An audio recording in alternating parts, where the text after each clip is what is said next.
বন্ধুরা দেখো আজকের বাটার চিকেন বানাবো। তো এখানে 700 গ্রামের মতন আমি চিকেন নিয়েছি।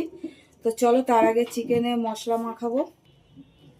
হলুদ দেবো, নুন, লঙ্কার গুঁড়ো, আদা রসুনের পেস্ট, টক দই আমি ছাঁকনি করে এটাকে জল ঝরিয়ে রেখেছিলাম, লেবুর রস, একটা পুরো গোটা লেবু আমি দিলাম, আর দেবো সর্ষের তেল। এবার খুব ভালোভাবে মেখে আধ ঘন্টা রেখে দেবো।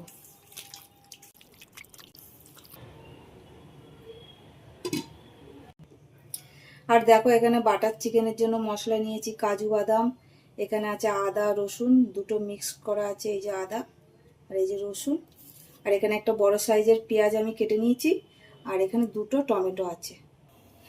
তো আগে আমি বাটার চিকেনের মশলাটা একটু ফ্রাই করে নেবো, তার জন্য কড়াই বসিয়ে দিয়েছি আর বাটার দিয়ে দেবো।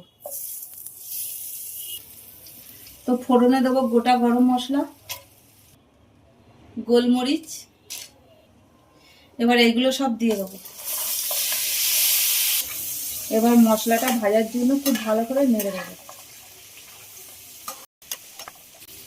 মশলাটা একটু ঢাকা দিয়ে দিলাম।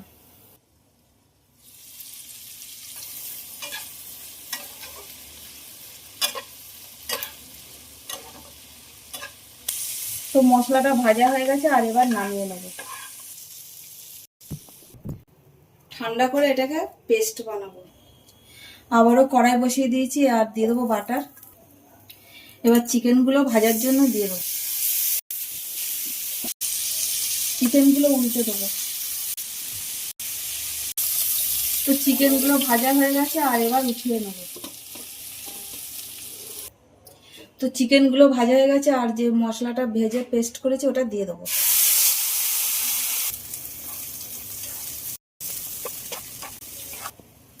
দেবো red chilli powder,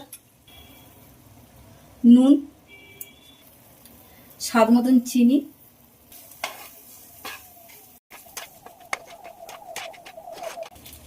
fresh cream দিয়ে দেবো।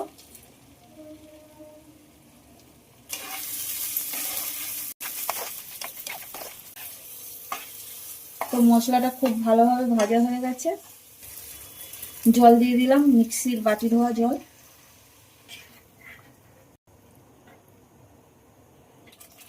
এবার ভেজে রাখা চিকেনটা দেবো।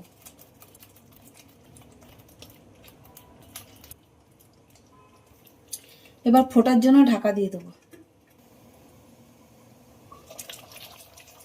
দিয়ে দেবো কাসুরি মেথি। কাসুরি মেথিটা আমি একটু ভেজে গুঁড়ো করে রেখেছি। আর একটু বাটার দিয়ে দেবো।